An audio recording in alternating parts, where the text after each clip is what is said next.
அறிமுகப்படுத்திய அல்லாஹ்வுடைய அடையாள சின்னங்களை கற்றுக் கொடுத்த நபியுல்லாஹி ஸல்லல்லாஹு அலைஹி வஸல்லம் அவர்களை பார்த்து அல்லாஹ் அழகாக குர்ஆனிலே மடக்கி மடக்கி பல்வேறுபட்ட இடங்களில் புகழ்ந்து சொல்லுகிறான். இன்னக லஅலா ஹுலுகின் அதீம். நபி அவர்களே, உங்களிடத்திலே அழகான பண்பு இருக்குகிறது. மனித வாழ்க்கைக்கு தேவையான ஒழுக்க விழுமியங்கள் இருக்குகின்றன. மனிதன் எப்படி வாழ வேண்டும், மனிதன் எப்படி உறவாட வேண்டும், குடும்ப வாழ்க்கை எப்படி, அரசியல் வாழ்க்கை எப்படி, அல்லது ஆளுமை திறன் எப்படி, எப்படி சமூகத்தை வழிநடாத்துவது, சமுதாயத்தை ஐக்கியமான பாதையில் எப்படி எடுத்துச் செல்வது, பெண்கள் எப்படி தன் வாழ்க்கை எடுத்து நடக்க வேண்டும், பெற்றார்கள் எப்படி இருக்க வேண்டும், பெரியவர்கள் எப்படி இருக்க வேண்டும், மாணவர்கள் சிறியவர்கள் எப்படி இருக்க வேண்டும் என்று நீளமான மனித வாழ்க்கைக்கு வெற்றியை தருகின்றன, விமோச்சனத்தை தருகின்ற அந்த வாழ்க்கை வரலாறை கற்றுக் கொடுத்த நபியுல்லாஹி ஸல்லல்லாஹு அலைஹி வஸல்லம் அவர்களை பார்த்து அல்லாஹ் சொல்லுகிறான், இன்னக லஅலா ஹுலுகின் அதீம். நபி அவர்களே, உங்களிடத்தில் நல்ல குணம் இருக்குகிறது, நல்ல பண்பு இருக்குகிறது என்று அல்லாஹ் தஆலா புகழ்ந்து சொல்கிறான். லகத் கான லக்கும் ஃபீ ரசூலில்லாஹி உஸ்வத்துன் ஹஸனா. நம்மை பார்த்து சொல்கிறான், அந்த நபி அவர்கள் வாழ்க்கையில் உங்களுக்கு அழகான முன்மாதிரிகள் இருக்கின்றன. உங்கள் வாழ்க்கையை நீங்கள் எப்படி எடுத்து நடக்க வேண்டும், வாழ்க்கை பிரச்சனைகளுக்கு நீங்கள் எப்படி முகம் கொடுக்க வேண்டும், அவைகளை நீங்கள் எப்படி தீர்க்க வேண்டும், அனைத்தையும் துல்லியமாக பெருமானார் ஸல்லல்லாஹு அலைஹி வஸல்லம் வாழ்ந்து காட்டிவிட்டு சென்றிருக்கின்றார்கள் என்பதாக அல்லாஹ் தஆலா சொல்கிறான். இது மாத்திரமல்ல, லா தர்ஃபஉ அஸ்வாத்தகும் ஃபௌக ஸௌத்தின் நபி ஸல்லல்லாஹு அலைஹி வஸல்லம். ரசூலே கரீம் ஸல்லல்லாஹு அலைஹி வஸல்லம் அவர்களுடைய சபையிலே உங்களுடைய சத்தங்களை நீங்கள் உயர்த்தக்கூடாது.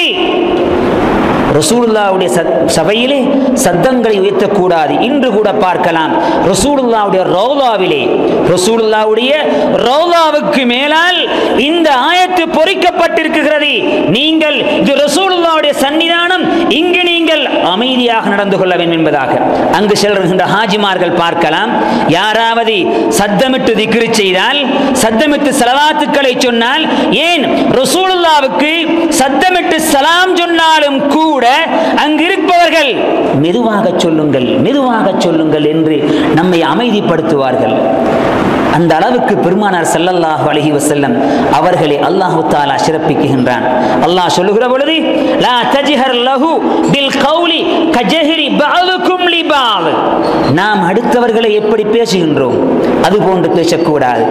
நமது பெற்றாரை ஒருவன் தன் பெற்றாருடைய பெயர் அப்துர் ரஹீம் என்றால், 4 பேர் அப்துர் ரஹீம் என்கின்ற பொழுது நமது உள்ளம் நொந்து கொள்ளுகிறதா இல்லையா?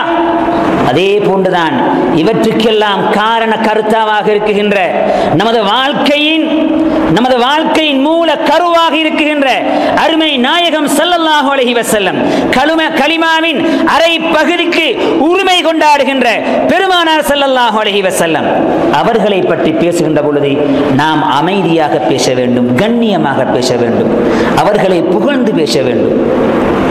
அவர்களை நாம் தரக்குறைவாக காணவே கூடாது, நம்மோடு ஒத்து பார்க்க கூடாது. அவர்கள் அல்லாஹ்வுடைய ரசூல், அல்லாஹ்வுடைய அருளை பெற்றவர்கள். ரசூலுல்லாஹ் தன்னை பற்றி அறிமுகப்படுத்துகின்ற பொழுது ரசூலுல்லாஹ் சொல்கிறார்கள், லா யுமினு அஹதுக்கும் ஹத்தா அகூன அஹப்ப இலைஹி மின் நஃப்ஸிஹி வ வலதிஹி வன் நாஸி அஜ்மஈன். நாம் எல்லோரும் விரும்புவது சம்பூர்ணமான ஈமான்தாரியாக வாழ வேண்டும் என்பதைத்தான். அல்லாஹ்வுடைய நல்லடியார்களாக வாழ்ந்து ஈமான்தாரியாக மரணித்து நாளை மறுமையிலே ஈமானுடைய மக்கள் எந்த பட்டியலில் எழுப்பப்படுவார்களோ அந்த பட்டியலில் நாம் எழுப்பப்பட வேண்டும் என்பதுதான் நான் நினைக்கின்றேன். இங்கிருக்கின்ற எல்லோருடைய அவாவும் ஆசையுமாக இருக்கும்.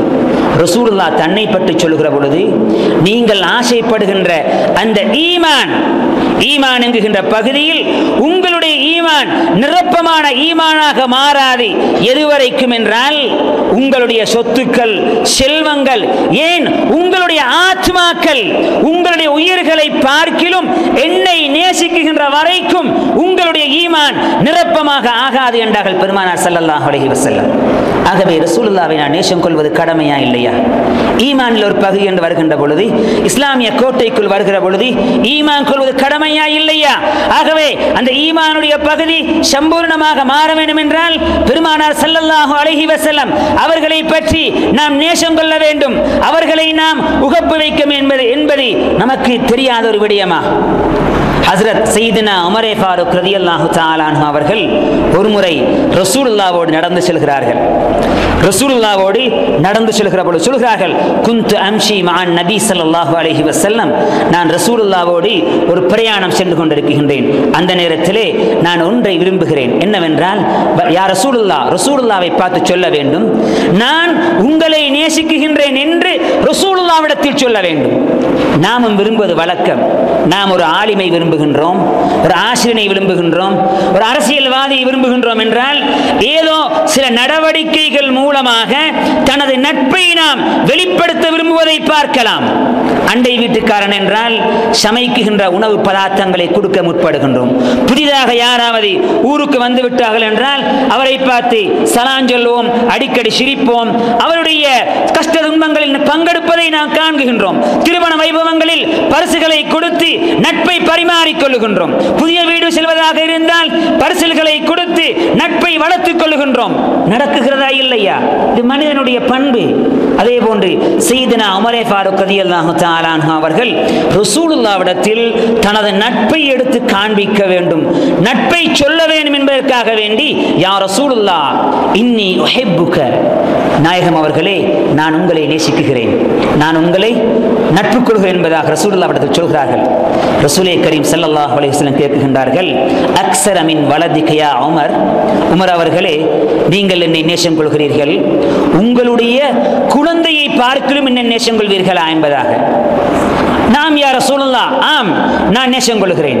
ரசூலுல்லாஹ் மீண்டும் கேட்கின்றார்கள், யா உமர் அக்ஸர மின் அஹ்லிக, உன் மனைவி, பொதுவாக வாழ்க்கை துணைவி என்பதாக சொல்வோம், மனைவி கணவன் என்பவர்கள் புனிதமான வாழ்க்கை.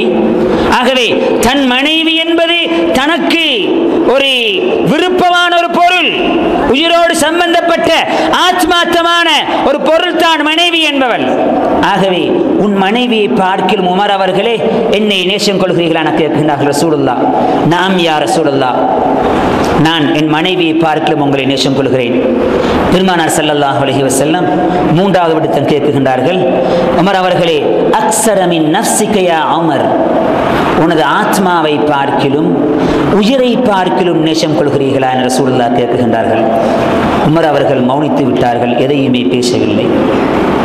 பொதுவாக நம்மிடத்திலே யாராவது கேட்டால் அவசரமாக 1,00,000 ரூபாய் பணம் தருவீரா அல்லது இந்த உதவியை செய்வீரா என்றால் அவசரப்பட்டு வார்த்தையை கொட்டிவிடுவோம். நாம் கொட்டிவிட்டு பிறகு யோசிப்போம், ஏனப்பா நான் அவசரப்பட்டேன் இந்த விடயத்தில், நான் தன்னால் முடியுமா அல்லது கொடுத்த பணத்தை இவன் திருப்பி கொடுப்பானா என்று சிந்திக்கின்றோமா இல்லையா? ஹஸ்ரத் உமர் ஃபாரூக் ரலியல்லாஹு தஆலா அன்ஹு அவர்கள் ஏற்கனவே சொன்ன விடயங்கள் சாத்தியமாக இருந்தது தன்னால். ஆகவே நாம் என்று பதில் சொன்னார்கள். இந்த விடயம் தனது உயிரை பார்க்கிலும் என்னை நீ நேசம் கொள்வீரா, இது கடுமையான பாரமாக இருந்தது. தனது ஒரு கிட்னியை ஒருத்தனுக்கு தியாகம் செய்யலாம், அது கூட கஷ்டம். தனது பெற்றாராக இருக்கலாம், சகோதரனாக இருக்கலாம், அவர்களுக்கு உனது ஒரு கிட்னியை தா என்றால் எவ்வளவோ சிந்தனைகளுக்கு பிறகு கொடுக்குகின்றோம் நாம். இரண்டாவது கிட்னியை தார் என்றால் அது ஏற்றுக்கொள்ள முடியாத ஒன்று, இது சாத்தியமல்ல. கேட்பவனும் கூட சிந்திக்க வேண்டும், அடை நான் கேட்பது இவனது உயிரை இவன் தர விரும்புவானா, இது கேள்வி பொருத்தமான விடயமா? ஆகவே கேட்குகின்ற நபரும் அது பொருத்தமற்ற கேள்வி, கொடுப்பவனும் இதை விரும்புவானா?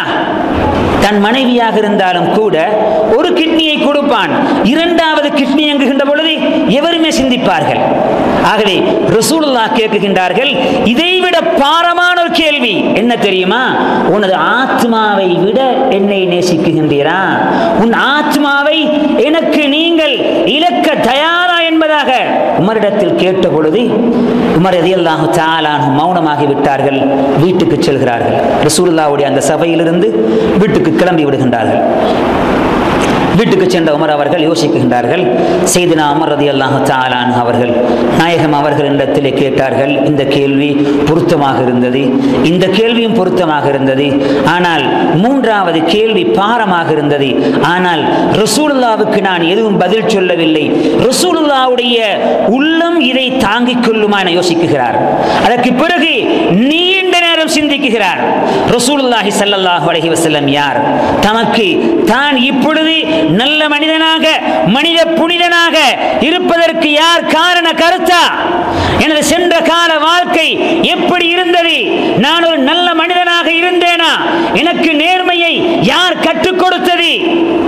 ஷிர்க் என்கின்ற அந்த கொடூரமான பாதையில் இருந்து ஏகத்துவ பாதையில் யார் என்னை வழிநடாத்தியது? அல்லாஹ்வுடைய ஏகத்துவ தௌஹீத் என்கின்ற ஏகத்துவத்தை எனது உள்ளத்திலே எவர் போட்டுக் கொடுத்தது? இன்று மனித நேயமுள்ள மனிதனாக நாம் வாழ்வதற்கு யார் காரண கருத்தா? நாளை நான் இறையடி எய்துவிட்டேன் என்றால் நாளை மறுமையிலே எனக்கு என்ன கண்ணியம் இறைவனிடத்தில் கிடைக்கும்? ரசூலுல்லாவுடன் தோழமை கொண்டிருந்தேன் நான். ஆனால் ரசூலுல்லாவிடத்தில் எந்த அளவுக்கு தோழமை இருந்தது? நாளை மறுமையிலே லிவாஉல் ஹம்தி என்கின்ற கொடி ரசூலுல்லாவுக்கு சொந்தமானது அல்லவா? அதில் எனக்கு தங்க வாய்ப்பு இருக்குகிறதா? ஹவுதுல் கௌதர் நீர் தடாகம் இருக்குகிறது, ரசூலுல்லாவுக்கு சொந்தமானது, எனக்கு பங்கு கிடைக்குமா? இல்லை. ஷஃபாஅத்துல் குப்ரா எனக்கு தேவைப்பட்டது என்றால் யாரிடத்தில் செல்வது? எனக்கு அந்த பங்கு கிடைக்குமா? நாளை மறுமையில் இறைவன் என்னை எப்படி பார்ப்பான்? நுட்பமாக நிதானமான முறையில் ஆழமான முறையில் சிந்திக்கின்றார்கள் உமர் ஃபாரூக் ரலியல்லாஹு தஆலா அன்ஹு அவர்கள்.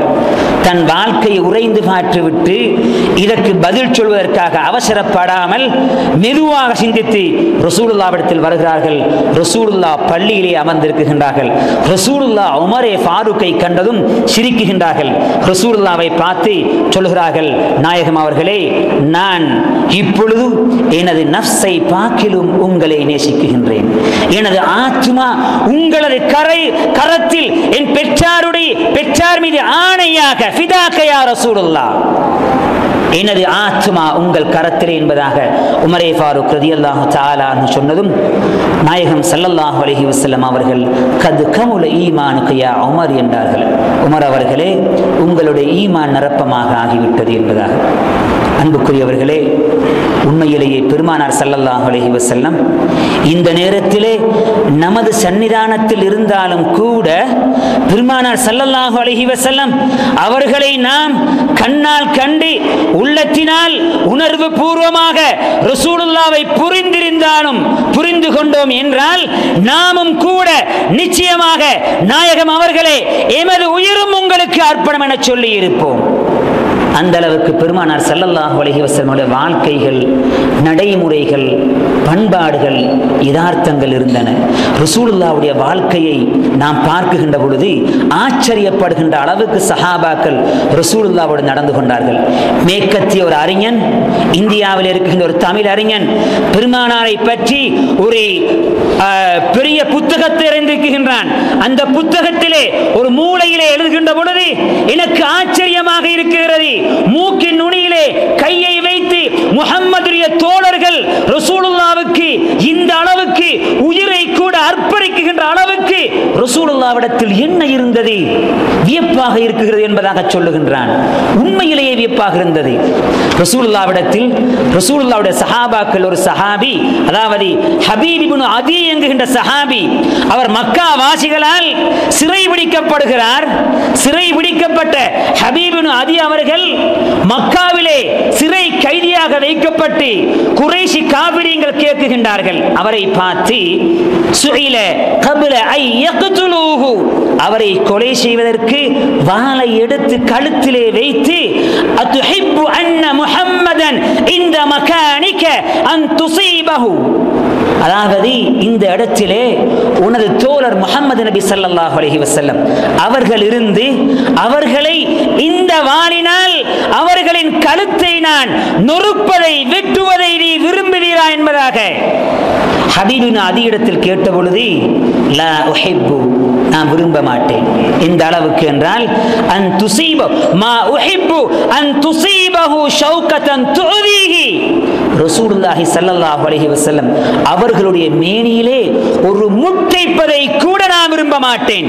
ஆகவே என்னை வெட்டி விடுவது அவரை வெட்டுவதை விட, அவருக்கு முள் தேய்ப்பதை விட எனக்கு அதுதான் மேலானது, என்னை வெட்டுவிடும் என்பதாக ஹபீப் இப்னு அதி ரலியல்லாஹு தஆலா சொன்னார்களாம். ஹந்தலா ரலியல்லாஹு தஆலா